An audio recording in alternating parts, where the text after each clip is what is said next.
Today is a very special day for us as our small initiative turns 1 year today.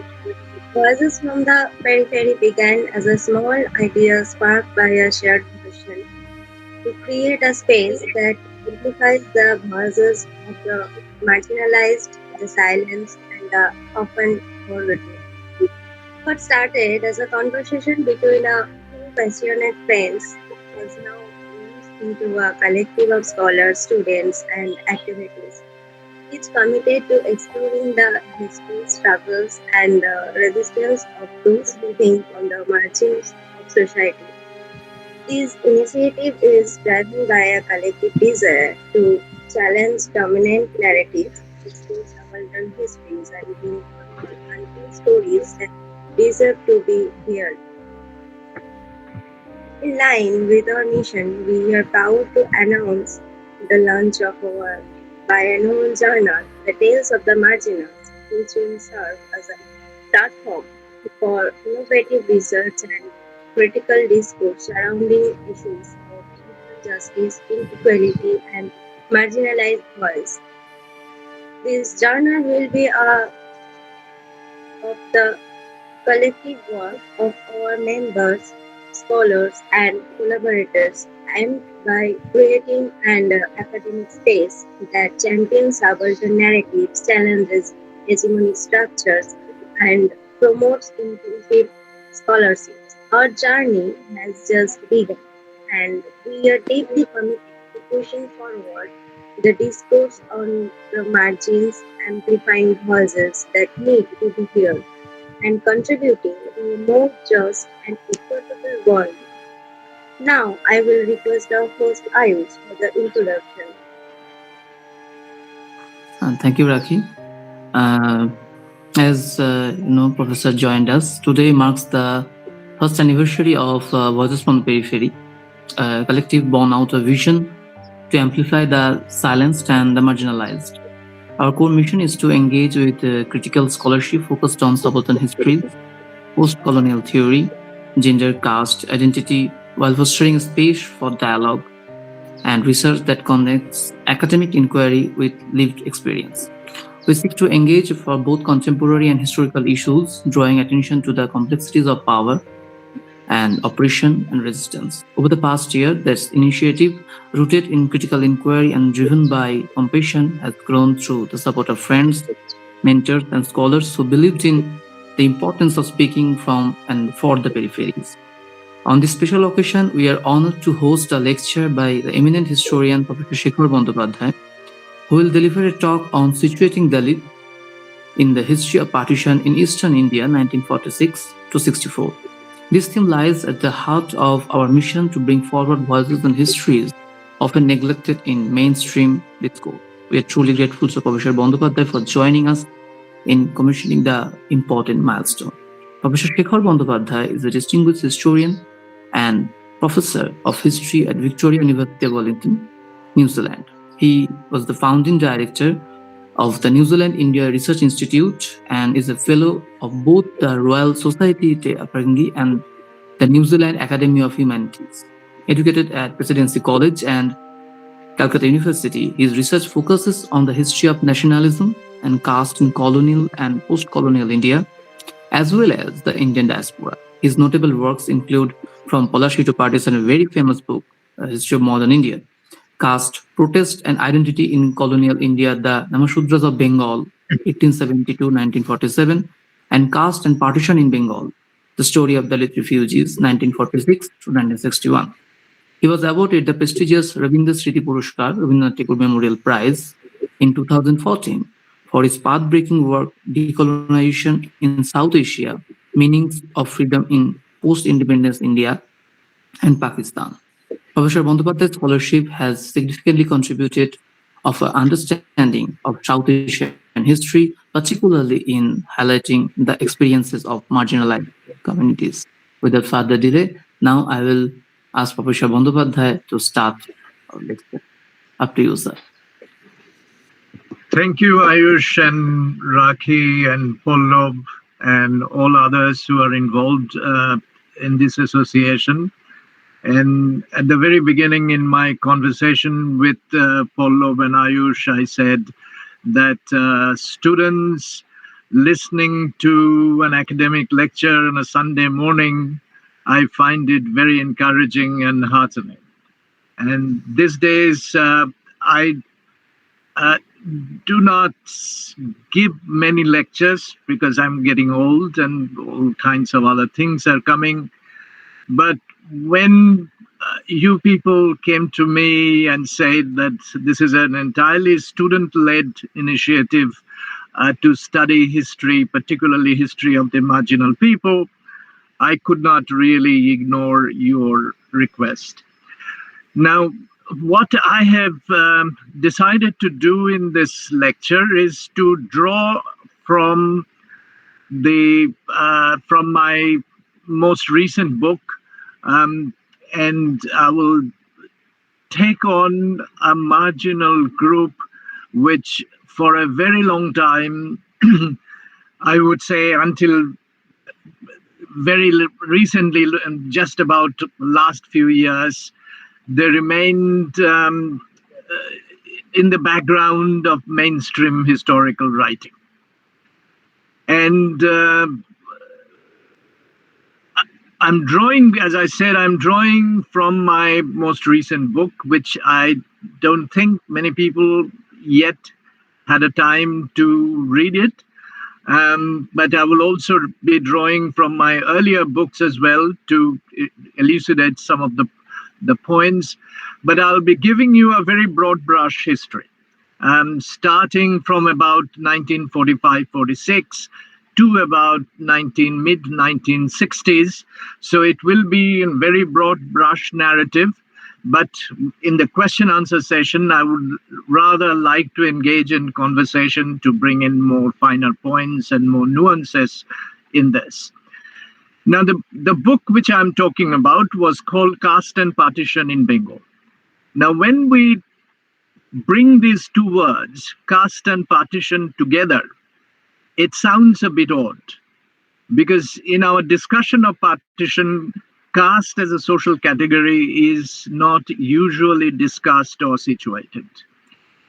And therefore, partition is discussed mostly in terms of a conflict between Hindus and Muslims, and the Sikhs joining with the Hindus, and that's it really. So the main category of Hindus or Muslims remain an undifferentiated homogeneous category, fighting each other for their identity and interests. Urvashi Butalia was one of the first few intellectuals who first pointed out that while discussing partition in terms of Hindu-Muslim conflict, we lose the voices of many other marginal people. And one of the major marginal groups who fall out through the cracks are the scheduled castes, or as we talk in academic terms these days, the Dalits, who we think that they kind of are subsumed into the category of Hindus. This has been rectified to some extent for North India or the Punjab partition, and historians like Urvashi Butalia or Ravinder Kaur or Ramnarayan Rawat or Ishtiaq Ahmed have discussed about the role of the scheduled caste or Dalit groups in the partition campaign, both in a passive way as well as an active way. There are some like, say, Rawat and Butalia, who think that since the Dalit did not participate in the mainstream nationalist movement, when the partition violence occurred, they were not targeted specifically, or they were not involved in this partition conflict because they kind of maintained their autonomous identity from mainstream nationalist politics, which was very really dominated by the Savarna Hindus. But on the other hand, some other historians for Punjab, like Ishtiaq Ahmed or Ravinder Kaur, they have shown that no, the Dalit were very much involved in partition politics, and they were divided. I mean, although previously they were maintaining an autonomous position, but when the partition politics came, the partition movement, the violence began to take place, they were divided within themselves. And the violence itself affected many of the Dalit groups, both in East and West Punjab, and many of them became refugees after the partition. But once again, in the dominant historiography, they remain outside the main focus of historical discussion. When we come to eastern side, Bengal, for example, once again, historians have identified that the refugees who are coming in as a result of the partition, the group was never a homogeneous group, and it contained both the upper caste Hindu Bhadralok as well as Dalit peasants. But in Bengal, the story was somewhat different from what happened in Punjab. In Punjab, we have in 1947 a major outburst of violence. And as a result of that, there was a one-time massive migration of refugees. But in Bengal, the story was somewhat different. The Bengal story was that we had in Bengal our more than sufficient quota of violence in 1946 in the Calcutta riot or the Noakhali riot. But for various reasons, in 1947, when the partition actually happened, there was not much violence. And as a result of this, only the upper caste, middle class Bhadralok migrated at the very beginning in August, September, or until the beginning of 1948.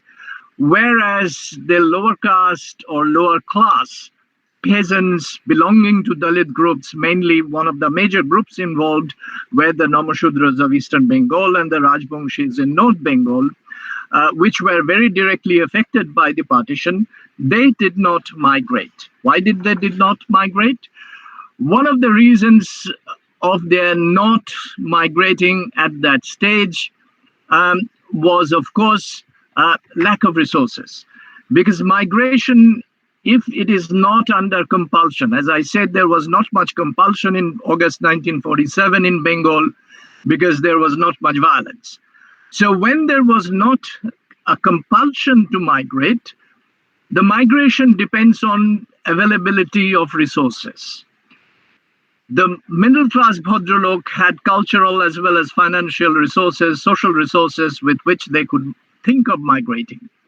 But the peasants, lower caste peasants, the Namashudra peasants in Eastern Bengal did not have those resources to leave their land and home and migrate to a completely unknown country. So it did not happen in Bengal in that way. Unlike Punjab, in Bengal, the migration took place in kind of stages, in waves. I call them in waves. So the first wave of migration was by the mainly upper caste professional Bhadralok or middle class Bengalis from East Bengal who chose to migrate to West Bengal. At that time, the Dalit peasants did not migrate. Now, before I go into the reason for their not migrating and their migration after 1950, just let me posit another historical problem which is involved with this whole scenario. That is, before 1947, that is in the colonial Bengal, particularly in the late colonial Bengal, say after 1935, or from the mid-1930s, when the Communal Award was announced and the Government of India Act of 1935 was promulgated, giving the scheduled caste 30 reserved seats in the Bengal Legislative Assembly. From around that time, scheduled caste movement, Dalit protest movements in Bengal were very powerful. And there were three major the focal points of this movement, of the Dalit protest movements, organized political involvement. One was Eastern Bengal, where the Namashudras were the dominant caste. The other one was North Bengal, where the Rajbongshis were the dominant caste. and South Bengal, where the Pondros were the dominant caste. But Pondros were somewhat different. That is, from very beginning, they were with mainstream nationalism. Some of the Pondro leaders were very well-known Congress leaders and were holding positions within the Congress and so on. By contrast, the Namashudra movements and the Rajbongshi movements were more in the nature of protest movements against mainstream politics, as well as the caste system-based Hindu dominant social ideology. But after 1947 partition, or immediate post-partition West Bengal, we do not find any activity by these social groups, these organized Dalit groups in the organized political space of West Bengal. For example, we have a police intelligence report in 1956, which records that there was practically no activity among these groups, and this was being reported from around 1950-51 when the first election was getting on. Since then, neither the All India Scheduled Caste Federation nor the Republican Party, which represented Dalit groups in other parts of Bengal, none of them were active in the political space in any substantial way. So the question is why? Why they were active before 47 and why they are not active after 47? And my answer to that question is that partly because of the partition and the displacement that it caused. So the physical displacement, which was caused by the partition, very directly affected the Namashudras because the entire Namashudra land went to East Pakistan, whereas the Rajbongshi land or North Bengal, that was kind of divided down the middle. Part of it went to East Pakistan, part of it came to West Bengal. But in spite of that, as I said, they did not migrate. And when they decided to migrate, after 1950, this was because of various complicated reasons as such. So I'll now get into that reasons and show how the Dalit groups, unlike the observations of some of the other historians in case of Punjab, were very directly involved in partition politics, both as perpetrator of violence as well as victims of violence. Now, organized Dalit movement was starting from around 1930s, even earlier, we can say, but the earlier movement was of a different character, not as such political assertion in the form of the organized Dalit movement, which we find later on, or in post-partition India or post-independence India. The All India Scheduled Caste Federation had its branch, which Ambedkar had founded in 1948. Its Bengal branch was opened in 1945 by a very extraordinary leader of the Namashudra community, whose name was Jogendranath Mandal. But one has to remember that while this Ambedkarite federation was having its foothold in Bengal, there was another group on the other side, which was organizing itself from around the beginning of the 20th century, I would say, and representing a very large section of the Namashudras, who were being led by another very well-known leader whose name was Pramotharanjan Thakur, or P.R. Thakur as he was popularly known. P.R. Thakur, around this time, in 45-46, just before the partition, joined the Congress. Congress at this time had another organization called the Depressed Classes League, which on an all India level was led by Jagjivan Ram and others, but in Bengal it was led by Radhanath Das and P.R. Thakur. And a very large section of the Namashudras in Eastern Bengal aligned with the Thakur, with the Thakur and the Depressed Classes League. There were other groups as well, like Virat Mondal was another leader who was closely associated with the Hindu Mahasabha. So, in other words, from around 1930s, when the Dalit movement in Bengal was being organized in the institutionalized political space, it was divided. It was not a homogeneous community, it was a divided house into two or three groups. But in 1945, another police report shows that none of the organizations were very active. And there was, I can quote, very little or no overt local activity could be seen among these people. Then in August 1946, Ambedkar in Pune launched his famous Satyagraha. And the Satyagraha movement also started in Bengal. Initial weeks of August 1947, first week or second week were very active for the Scheduled Caste Federation, organizing Satyagraha movements in various parts of Bengal. But then the whole situation changed with the starting of what we now call the Great Calcutta Killing, the Calcutta Riot of August 1947. I'm sorry, the 1946, August 1946. And when the Calcutta riot started, all other kind of politics went to the background.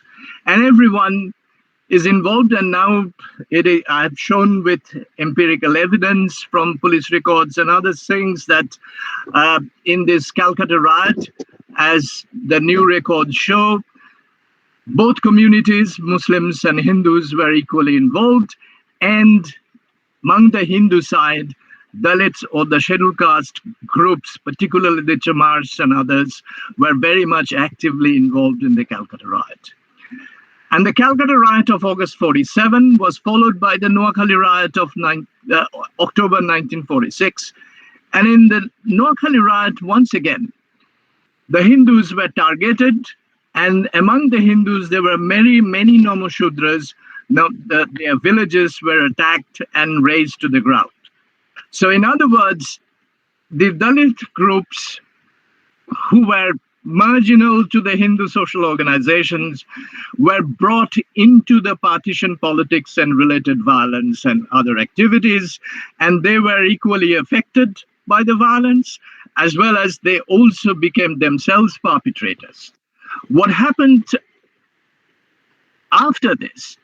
After this, what we find in Bengal politics was that Congress and the Hindu Mahasabha starts the movement to partition Bengal. And this movement starts from around June 47 and picks up its highest momentum around July and early August of 1947. And this led to ultimately the partition of Bengal. And in this movement for the partition of Bengal, once again, the Dalit groups were very much divided. The Scheduled Caste Federation, led by Jogendranath Mandal, believed in a Muslim-Dalit political alliance. In his view, the Muslims, as well as the Dalit groups in eastern Bengal, particularly the Namashudras, were poor peasants, and they were the marginal groups in the society because most of the peasants in eastern Bengal were either Muslim or Namashudras, and they had a natural affinity of interest, and they should align together. So instead of supporting the Congress Mahasabha-led movement to partition Bengal, they aligned with a breakaway group of a group within the Muslim League who were demanding united sovereign Bengal. And later on, when partition happened, then Mandal told his supporters to stay put in eastern Pakistan because they would be better off in Pakistan than they would be in India, where Congress would be in the power and Congress was dominated and led by the Savarna people. Well, this was the position, and this was one of the reasons why many Dalit peasants, many Namashudra peasants did not migrate in 1947. On the other hand, P.R. Thakur, who was from Faridpur, and he was the leader of the Motua movement, he joined the Congress Depressed Classes League, and he and his followers participated very actively in this partition campaign to get in Bengal partitioned, to create a Hindu majority West Bengal province, and they wanted the East Bengal districts like Faridpur or Jessore Khulna or Bakarganj to go to West Bengal rather than remain in East Bengal or East Pakistan.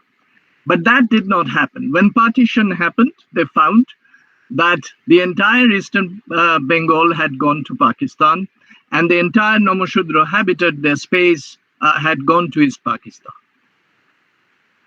P.R. Thakur himself migrated in 47, but his followers, many of them could not, as I mentioned earlier. They did not have the resources to move. So this was the story immediately before the partition. And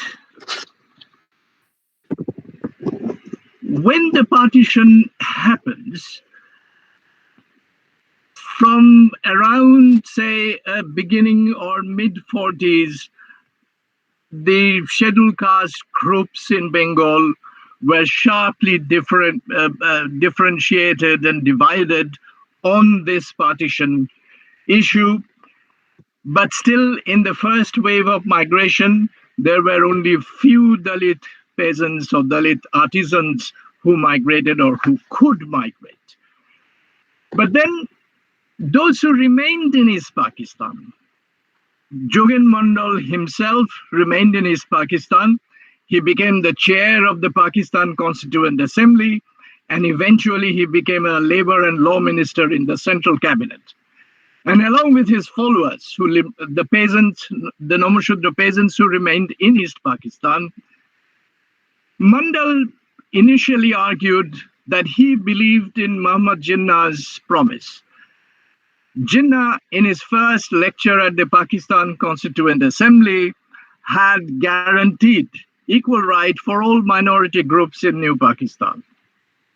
And Mandal strongly argued that he believed in that promise. But unfortunately, after Jinnah's death, Jinnah died shortly after, and after Jinnah's death, that promise of equal rights for all minorities was soon forgotten as Pakistan gradually moved towards Islamic nationalism.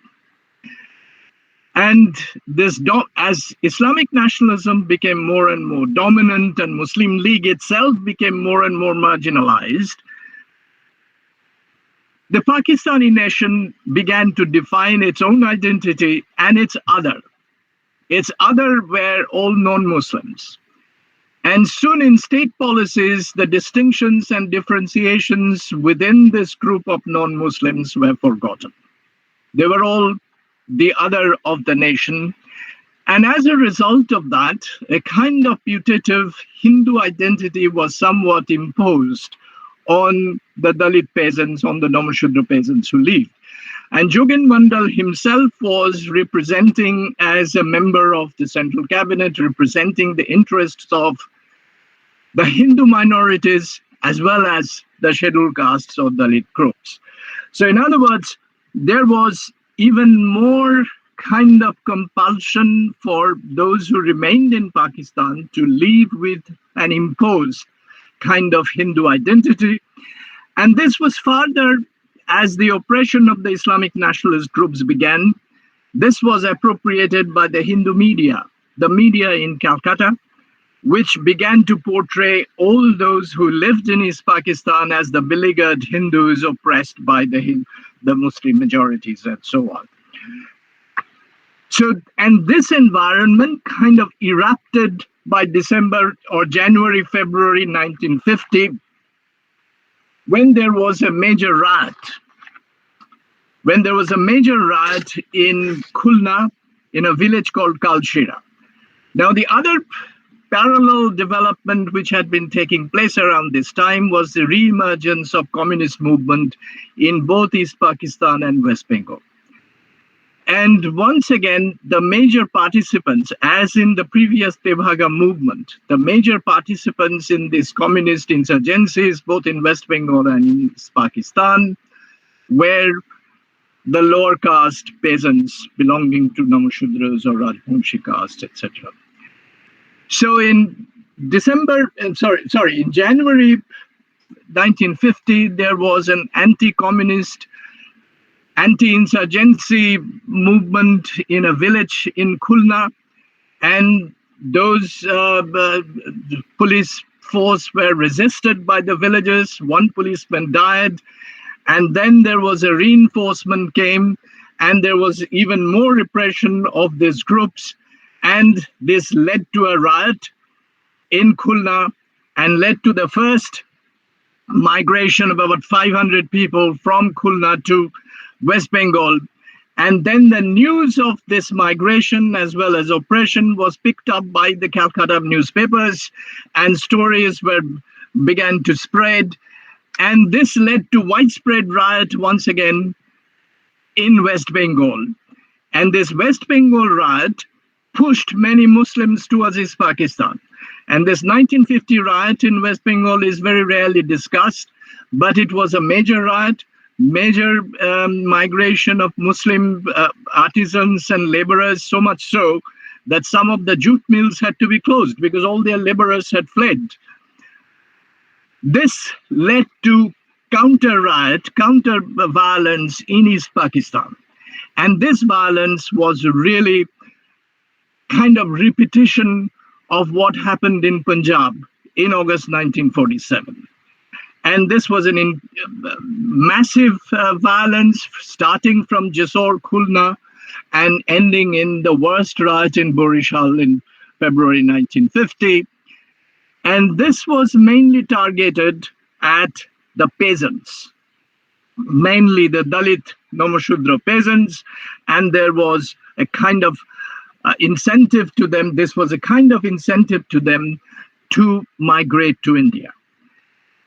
And as a result, Jogen Mandal himself was under tremendous pressure from in the central cabinet. He was under surveillance, and he was suspected of being a spy of India.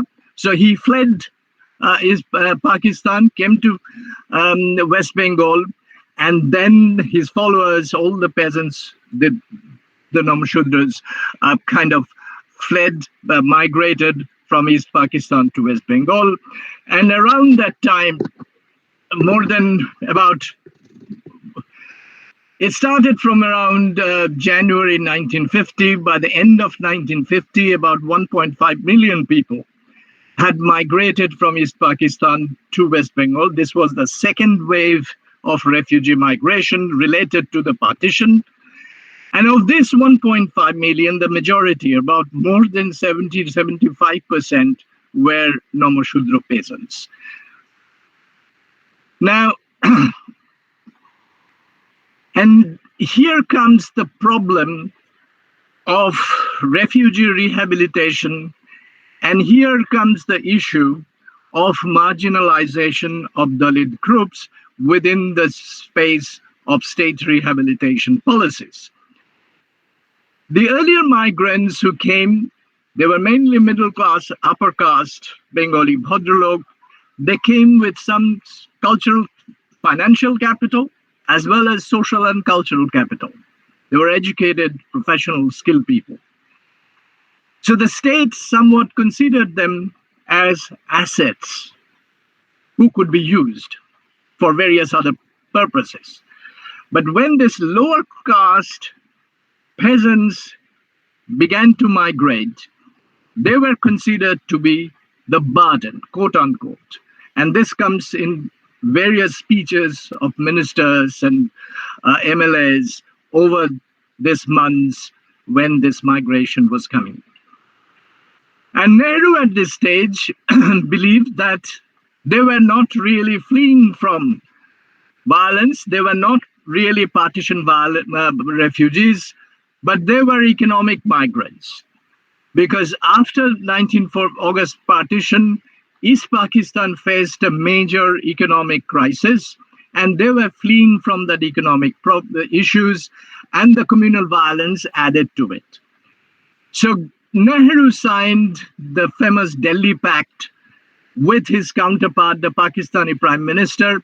The Delhi Pact was meant to contain violence so that these refugees could be sent back. So these refugees were given temporary shelter with the understanding that once the rioting would stop, communal harmony would come back to East Pakistan, these people would go back. But these people were in no mood to go back. And not only they were not in any mood to go back, what happened after April 1950, that is after the Delhi Pact, communal violence, overt communal rioting stopped, but migration did not stop.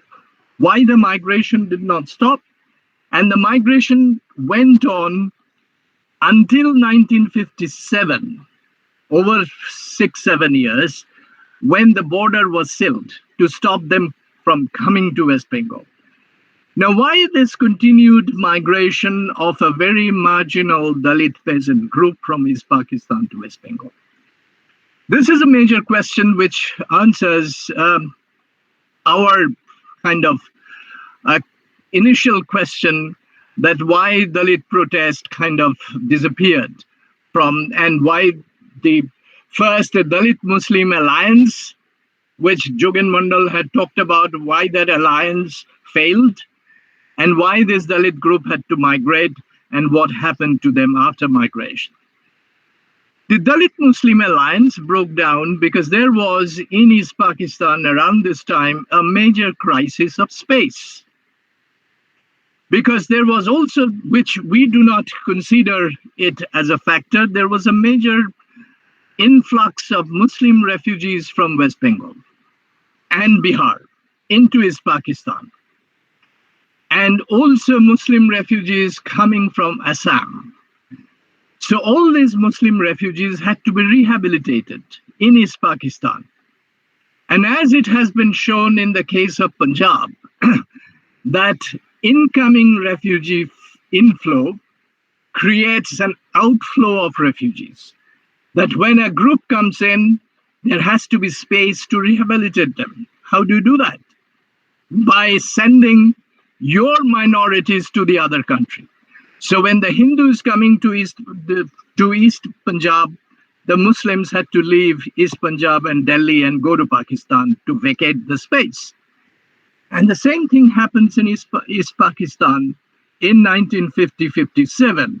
That is, as the Muslims come from West Bengal, Bihar, and Assam, the local Nomoshudra peasants were forced or pushed to migrate to the other country.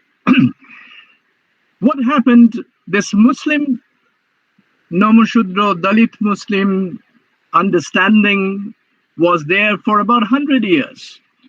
And this was kind of supported by the physical proximity. They were living side by side and participating in the reclaiming of wasteland and forest land and so on. But proximity kind of creates a social space where differences are not forgotten but negotiated. People learn to live with different people. But that social space now disappeared because of the paucity of physical space. So there was more and more pressure on the Nomoshudras to leave. Now, I do not call the pressure as communal, because in this whole period, we have plenty of records, plenty of interviews from the people who migrated. We do not find many incidents of religious violence or use of religious symbols, except once or twice in some places. It was mainly violence, not overtly physical violence, but more oral violence or passive violence, like abusing people, like abusing women. It was more verbal abuse than physical abuse. But creating an environment where these people could not feel safe anymore. And peasants leave their land only when they do not feel insecure. And that was the reason why they began to migrate. Unlike what Nehru believed, they were fleeing for economic reasons. They were fleeing because they were not feeling safe in that land. And that not feeling safe was not because of a religious gap, but because of a physical space.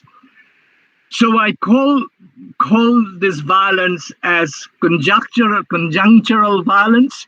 That is because of the conjuncture of various historical factors, this kind of pressure, passive violence, or someone has called it everyday violence, had been occurring. And the migration of the peasants started and was stopped arbitrarily by the Indian government in 1957. And by that time, about 2.3 million people, and among them, about 70 to 75% of them being Namashudra peasants, had migrated from East Pakistan to West Bengal. So what happened to them after that?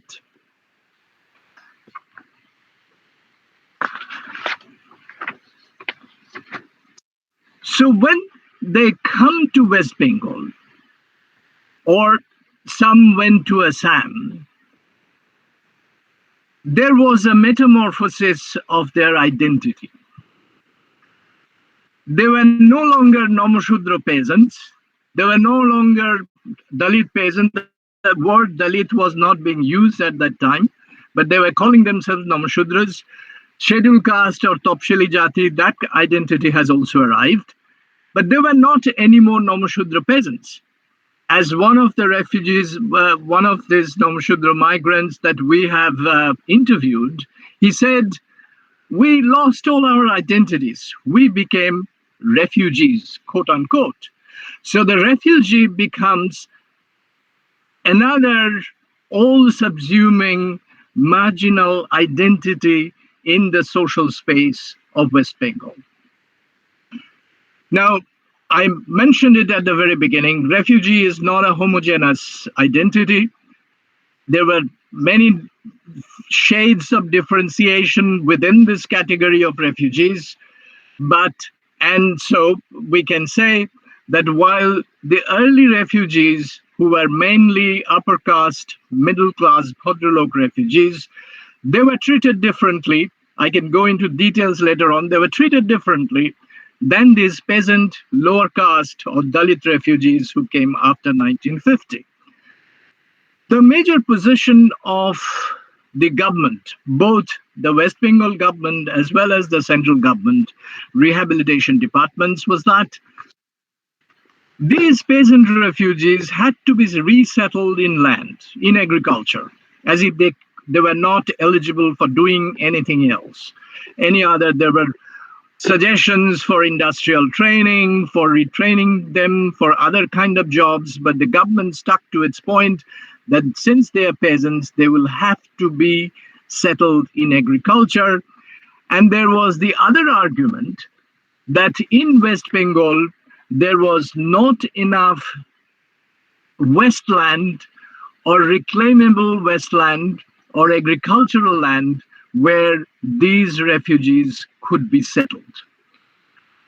There was also another argument that these refugees were coming and they should not be the responsibility of the West Bengal state alone. And West Bengal state, with its own economic problems, cannot absorb these many refugees at this time.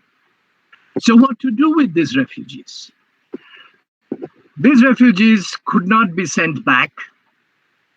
And these refugees were now temporarily sheltered in various refugee camps. And in these refugee camps, some of them spent years, 4 to 5, 6 years in refugee camps. So there came the policy of dispersal. That is, the central government, supported by the West Bengal government, not wholeheartedly, but yes, to disperse them to various other parts of India. Initially, they were sent to the adjacent states, mainly Orissa, Bihar, and Assam. Assam did not want to take many refugees because many refugees were coming straight to Assam from East Pakistan. So they were mainly sent to Bihar and Orissa, who were not very hospitable. to these refugees. So many of them came back.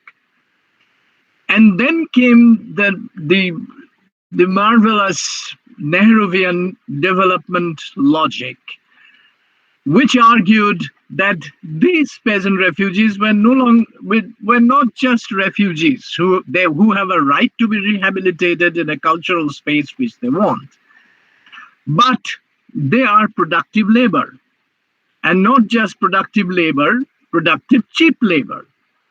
So they could be used for the development projects throughout India. So first they were recruited and taken to Andaman Islands to reclaim forest lands in Andaman.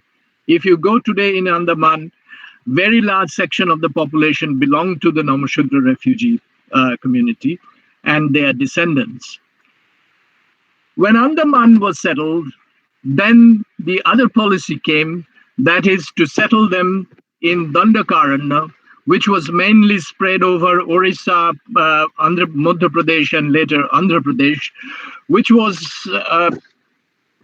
about a 78,000 square kilometers of square miles of entirely inhospitable land, and where only 10% of the land could be reclaimable with sufficient irrigation water, supply of irrigation water, and so on. And this policy was kind of forcibly imposed on the camp refugees. Now, camp refugees did not want to accept this dispersal to Dandakaranya area for many reasons. First of all, they expected, and historians have argued, that they had a right as refugees to be rehabilitated in a cultural space where culturally and socially they would be more comfortable to integrate into the local community. Whereas being sent to Dandakaranya was not only a hostile place, its language was different. It was inhabited by the autochthonous Gond tribal people, and the land was very dry. Whereas the Namashudra peasants, the East Bengali peasants, were coming from wetland. So they were experts in wetland cultivation. They were not experts in dryland cultivation. So they will not be able to make a living there. So resistance started. And this is the other important story of the metamorphosis of Dalit movement in West Bengal. That is, when they came to West Bengal after partition, their major problem was not as much caste discrimination as rehabilitation as refugees. They first wanted somewhere to stay, somewhere to settle down. And therefore, their whole politics, their movement, their protest kind of revolved around the issue of rehabilitation, and the caste question went to the background. And the caste question went to the background also because of certain structural political pressures, which I'll now discuss. First of all, in various refugee camps, they began to organize locally within the camp. So within the camp samitis were formed. And these camp samitis were led by local Namashudra or Dalit peasant leaders who had background of organizing protest movement in the past in East Bengal.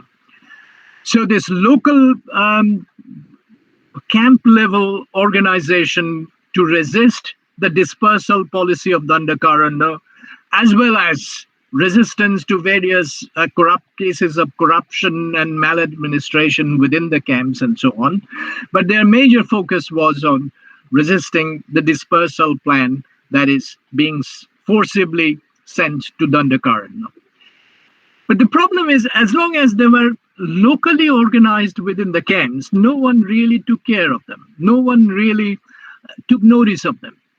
And it was at this period when the Dandakaranya scheme was being discussed and debated, and the camp level refugee resistance was making ground and making noises, then the mainstream political parties began to involve. And the camp level leaders also wanted the mediation of the mainstream political parties, because these mainstream political parties acted as mediator between the camp level refugee movement and the state government and the central government. Without their support, they could not get a traction. But as they moved in, they began to appropriate the refugee movement.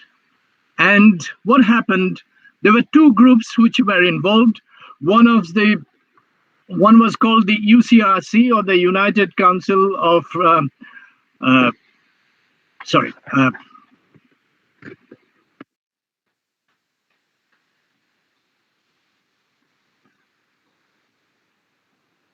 the United Central Refugee Council, which was dominated by the CPI, and the other group was Shara Bangla Bastuhara Samiti, which was dominated by the centrist right-wing political groups like PSP and later on Jansang, etc.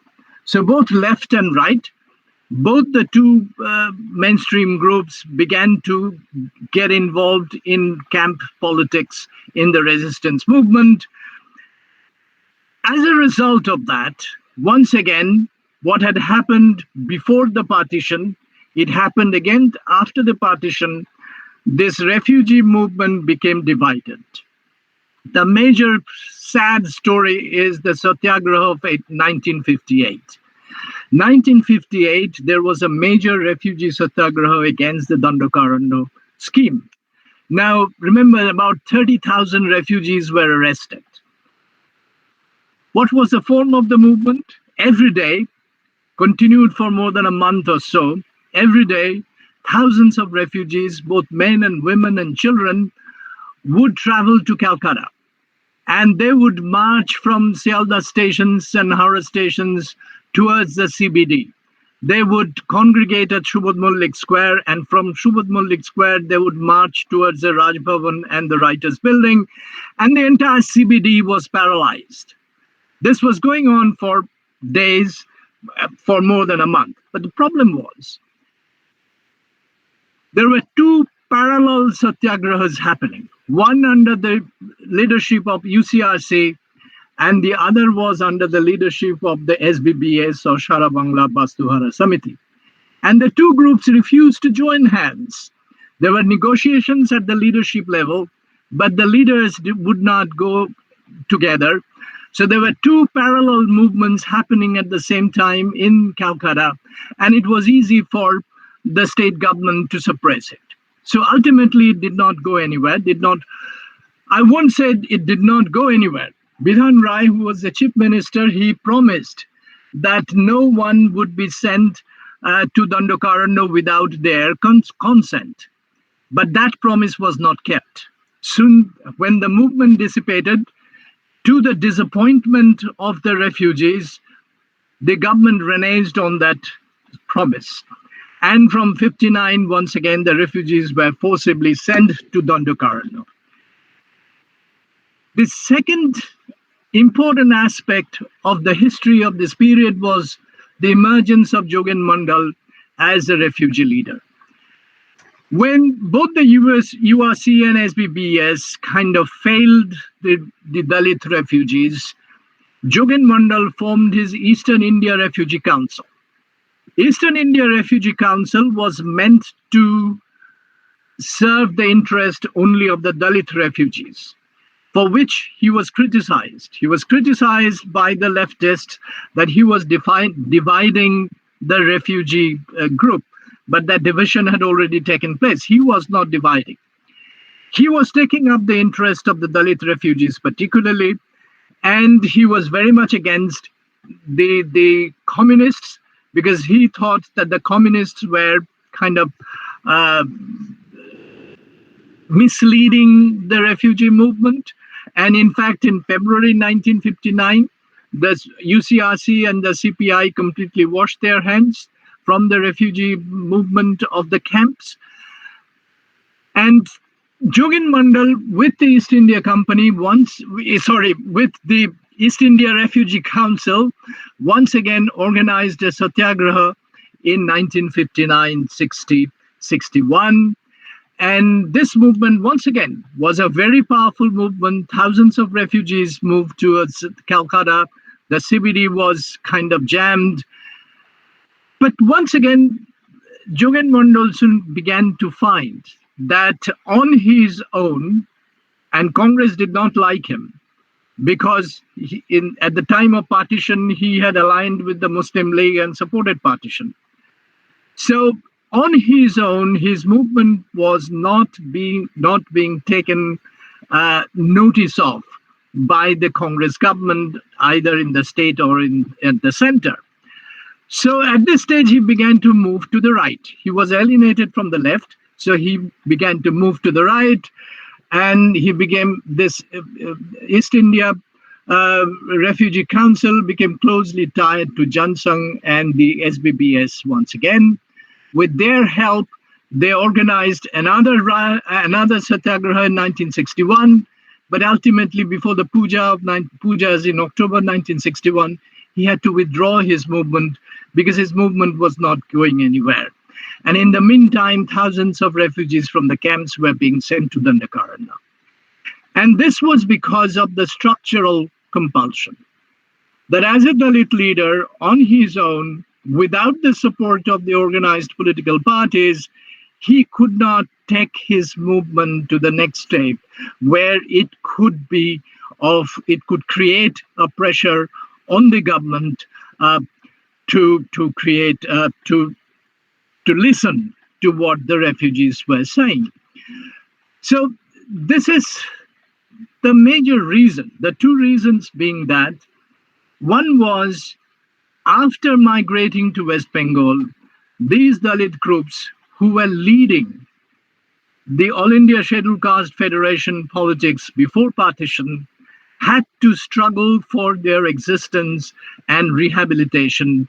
And refugee, the whole identity of refugee, another marginal identity, kind of gobbled up their identity of caste and Dalit identity and scheduled caste identity, so on and so forth.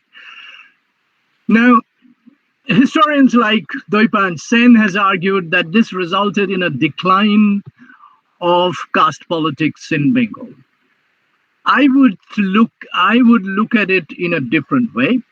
I won't say it was a decline, but it was a transformation. That is, the caste movement of the Dalit morphed into another kind of movement of the marginal people. The refugees, the Dalit refugees, became another marginal group in West Bengal politics. So their politics did not decline. Their politics had a kind of new and different orientation and girth.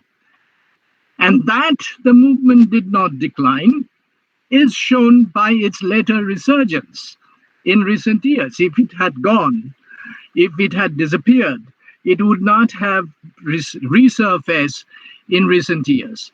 So I'm not going into the details of the recent years, so I'll stop at 1961, but I'll just mention another short aspect.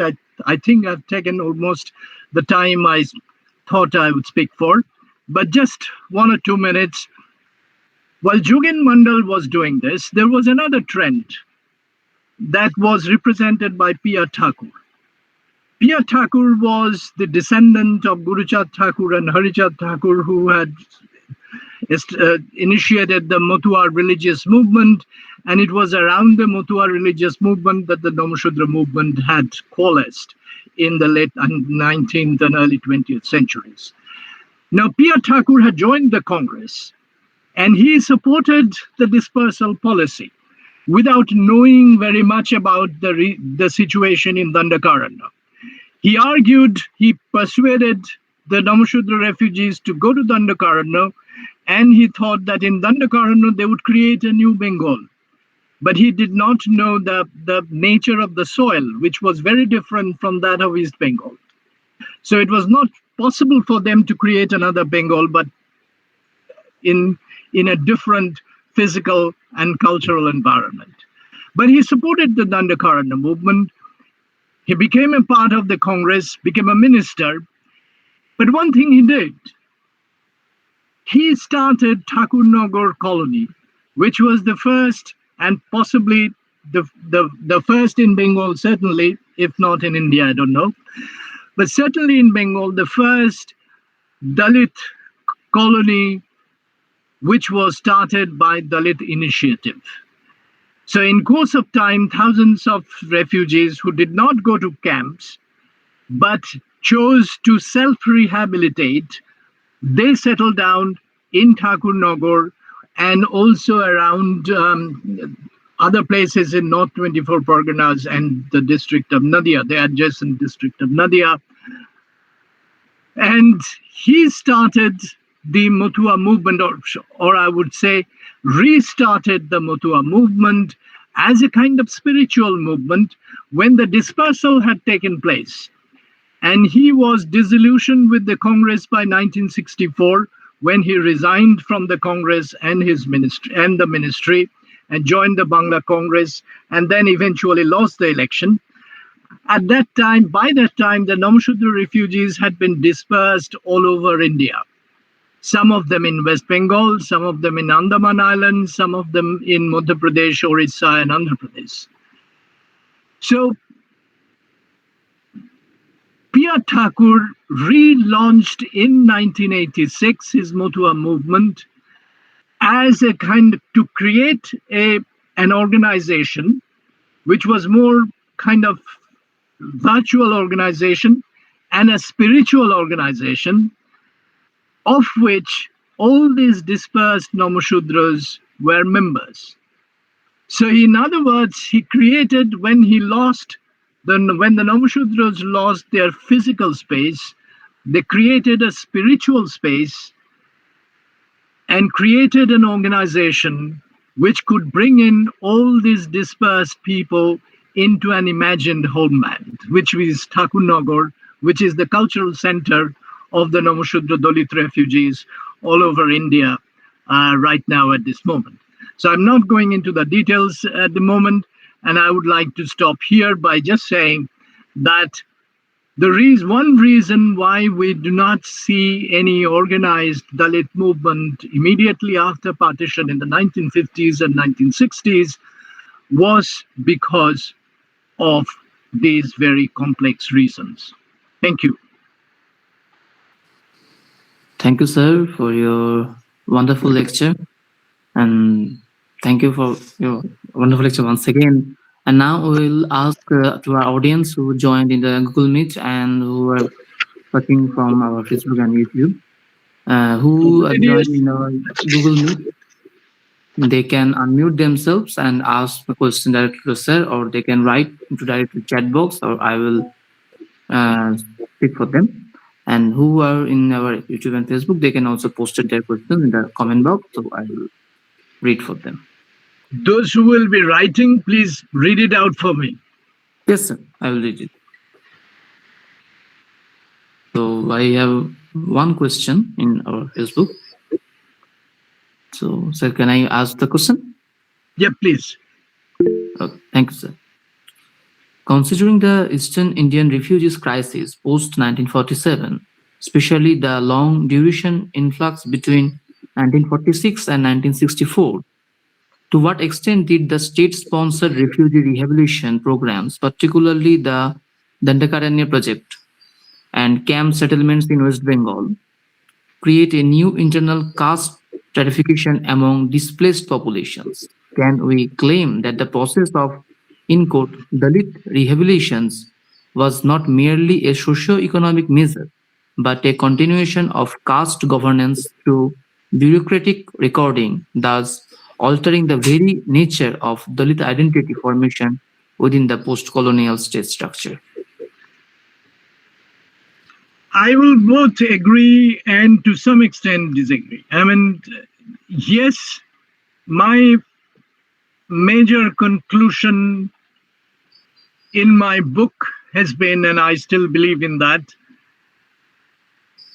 the later arrivals, particularly Dalit peasant refugees, were treated differently as burden was because of their caste status. I mean, there is absolutely no question about that.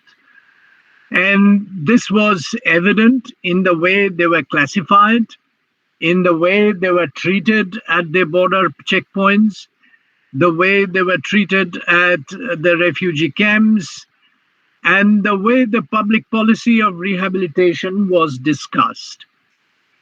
But having said that, that the caste factor was a major factor. Had it been the upper caste Savarna refugees, they were treated totally differently. Having said that, I would rather prefer to take an intersectional approach. That is, in their case, their lower caste status also converged with their lower class status. That is, they were not only lower Dalit, they were also peasants. And this intersectional kind of position of these refugees dictated the fate. And that is why I would say that the state government, it was much more the central government than the state government, looked at them just as productive labor, as nothing else. And this would not possibly have happened if these people belonged to upper caste and something else, teachers and others. Um, so, yes, I would partially agree that this so-called I would never say that it was really colorblind, but it pretended to be colorblind, and because it kind of a very overt undertone of neglect and of the masses of and the lower caste, lower class people, and various terms and stereotyping were being used even in legislative assembly proceedings and so on. So, yes, they created a space where the earlier movements was kind of forced to disappear. But as a historian, I would also say that while I conjecture that caste was a major factor, I also haven't seen any documentary evidence to prove that they were seriously or consciously considering the caste question, except where, except where, just a minute, except where the Andaman rehabilitation came up. In the Andaman rehabilitation, they were specifically asking for Namushudra peasants, not because of their caste, but because of the feeling, the understanding, or the conviction that they were agriculturists and they had the experience of reclaiming forest land and westland in East Bengal and Central Bengal. So if Andaman had to be reclaimed, it had to be by the Namushudra peasants who had the agricultural experience with them. In Dandakaranya, that consideration did not come. In Dandakaranya, it was kind of indiscriminate. I mean, in Dandakaranya, it was the only consideration was money. The central government said that it was very expensive to run the camps year after another. So the camps had to be stopped. These people had to be rehabilitated wherever possible.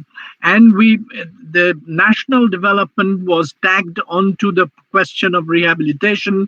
And these people were just looked at or treated as productive labor and cheap labor. For that, they would clear the forest and rehabilitate them.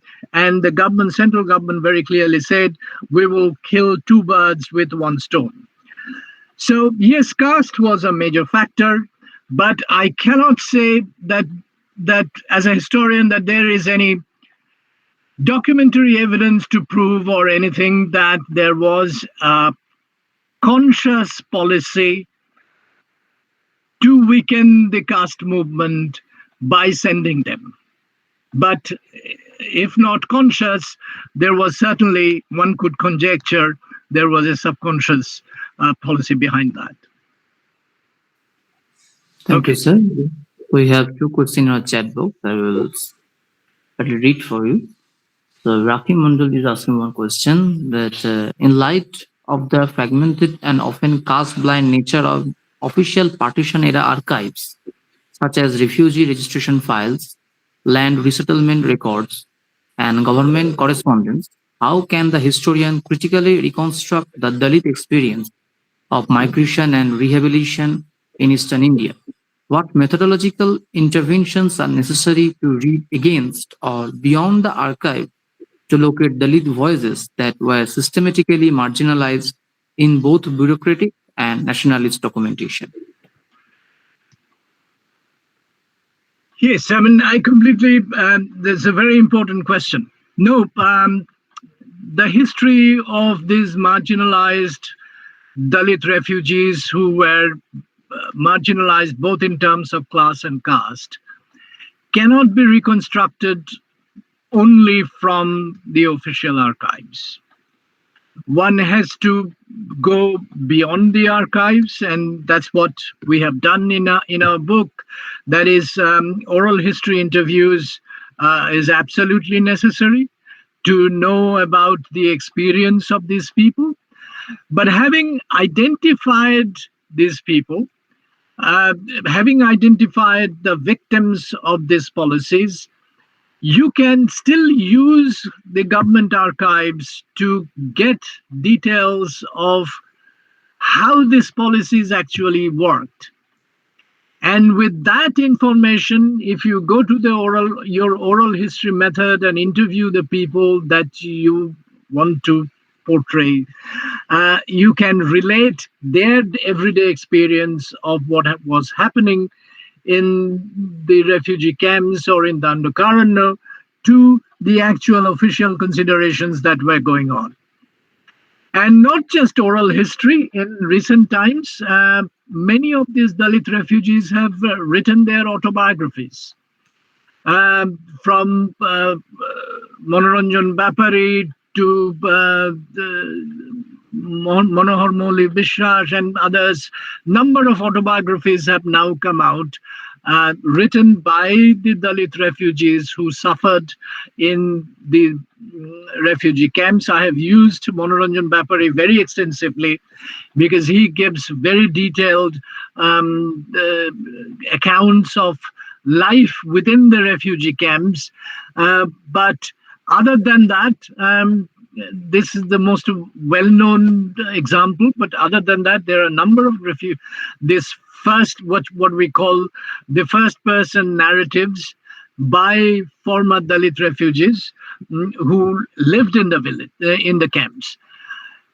Thirdly, we also now have writings which is by the second generation refugees who have their memories, which they have inherited from their parents or grandparents about their experience in the camps and their experience at the border checkpoints, and we can then relate those first person narratives with the official archives and compare what the official archives were saying and what these people saying about their own first hand experience.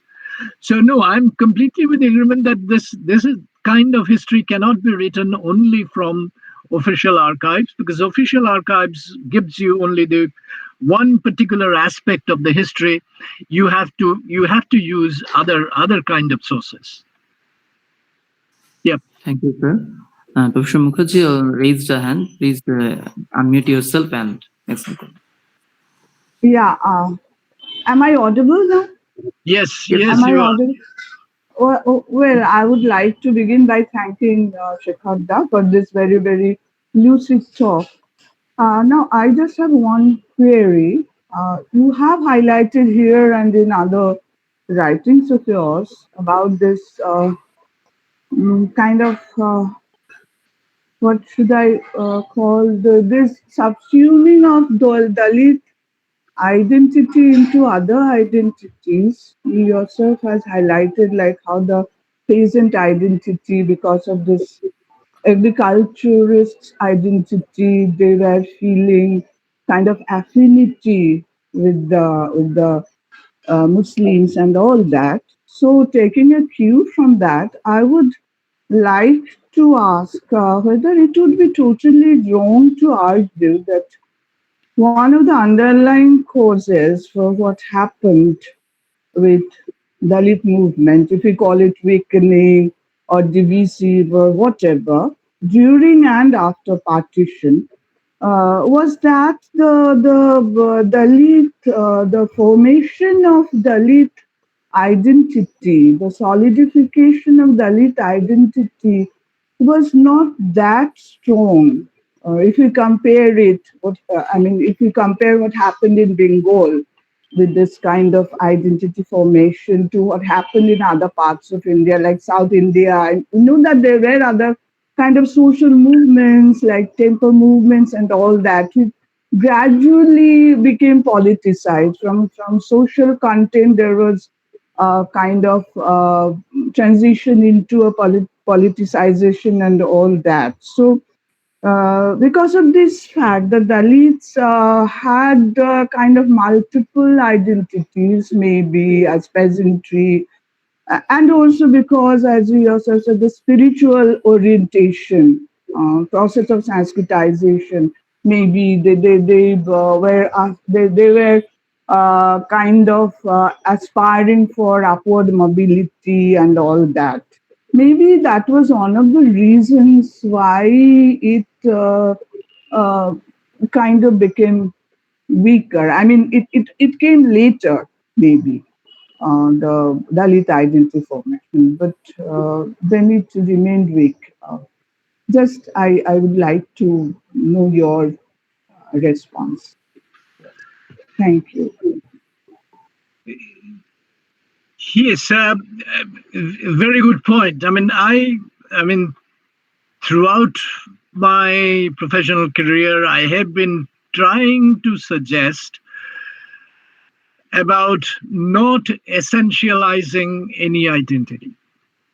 I mean, what I have argued always in all my past books, identities are conjunctural, identities are constructed at certain historical conjunctures because of various historical factors. And as the historical factors change, the conjuncture changes, the identities are shifted. Identities kind of one identity is replaced by another. For example, I mean, if we just look at the Dalit movement in the 1940s, just before the partition, when this fragmentation was taking place, we find that Dalit, any Dalit caste or any nation for that matter, is very heterogeneous. It is not a homogeneous group of people thinking in the same way. In the 1940s, where Mandal and his followers were moving with the Ambedkarite Scheduled Caste Federation, Thakur and his followers were going with the Congress Scheduled Caste League. There was sizable section of the Namashudra population who were responding to the Hindu Mahasabha mobilization in the 1940s. In the riots starting from 1941, there were major riots taking place between the Namashudras and the Muslims, and the Hindu Mahasabha playing a significant role in that. And at the same time, the same Namashudra peasants were participating in the Tebhaga movement. The Tebhaga major participants of the Tebhaga movement were the Rajbangshis in North Bengal and the Namashudras in Eastern and Central Bengal. So, in other words, at the same time, they were toying with various identities, but it does not mean that one identity displaces the other identity. Different identities play different roles. It's not that if we look at ourselves, we are different people in different contexts. Sometimes we are Indian, sometimes we are Bengali, sometimes we are caste something, sometimes we talk about our village identity. The other aspect of the Bengal situation is that, unlike many other parts of India, Dalit identity did not become that powerful because Dalit identity, from the very beginning of its initiation in Bengal, remained localized. As I argued, that there were three major groups: the Namashudras in East Bengal, Rajbangshis in North Bengal, and the Pondras in South Bengal. They kind of were organizing the Dalit movement in Bengal. But until 1940s, we do not find any pan-Bengal organization bringing all these groups together. There were initiatives. There were initiatives to bring all these groups together, but there was also a lot of competition and jealousies between the groups.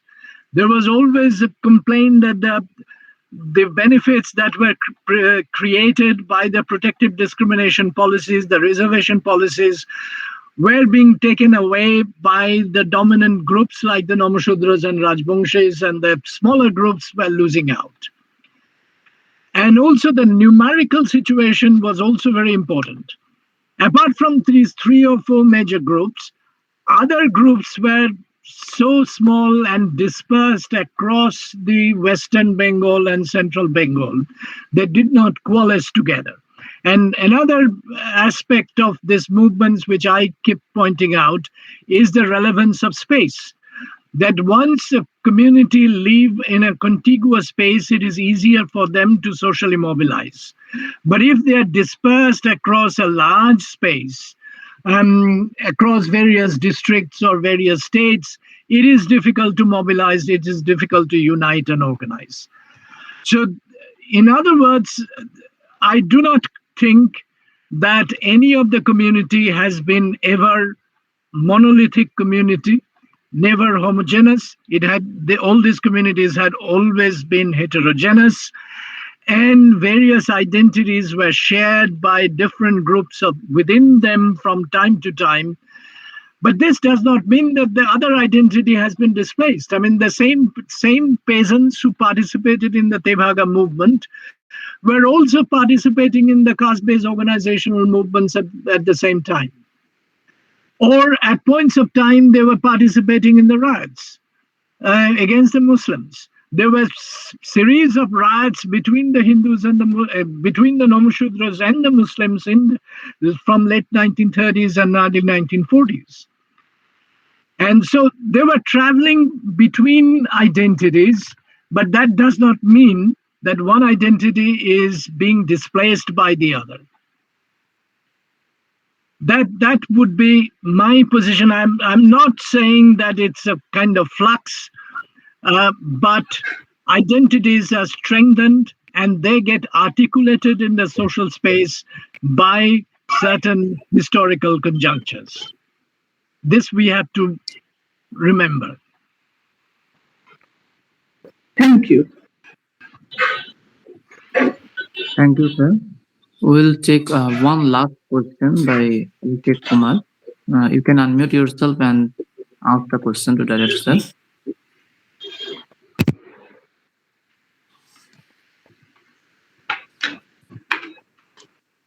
Hello.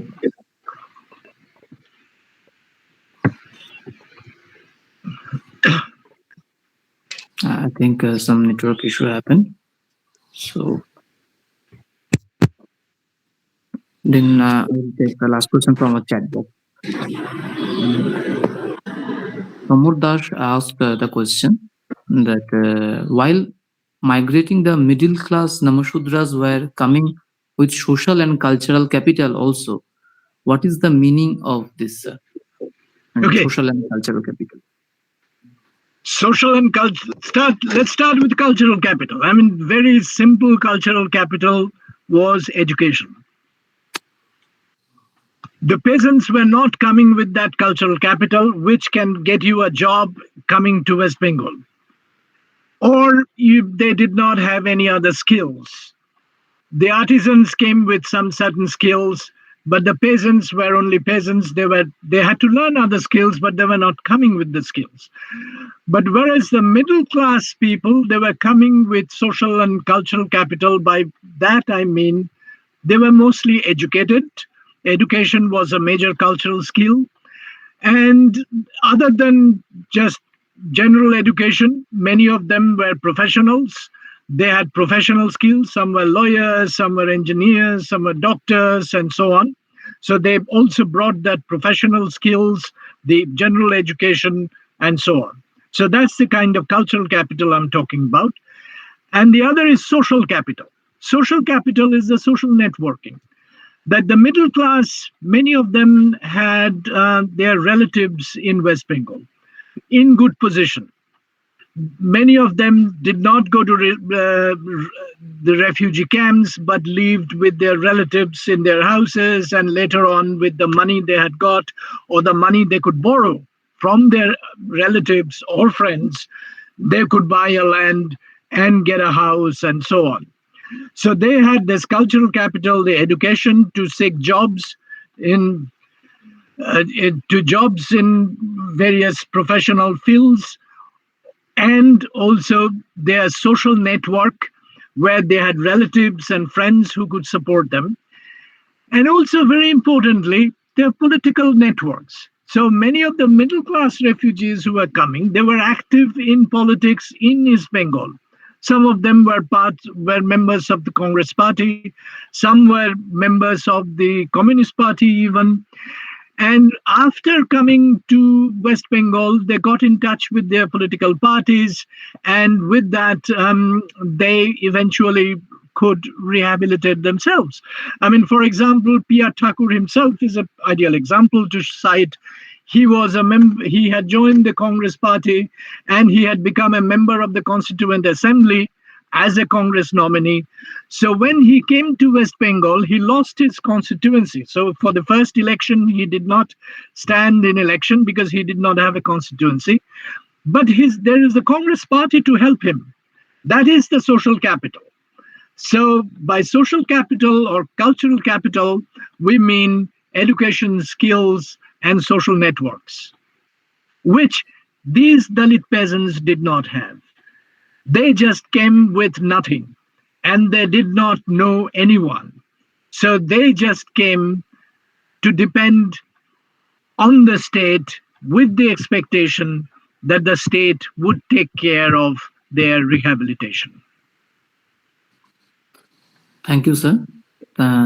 So with this, we'll end the session. Thank you, sir, for a wonderful lecture. Thank you, sir, for giving us time. And we wish you great health. Thank you, sir, for joining us today. And for our audience, we have another lecture on 22nd of April by historian Colin Taylor Sen. Please stay connected with us. And thank you for once again to join us. Thank you, sir. Thank you.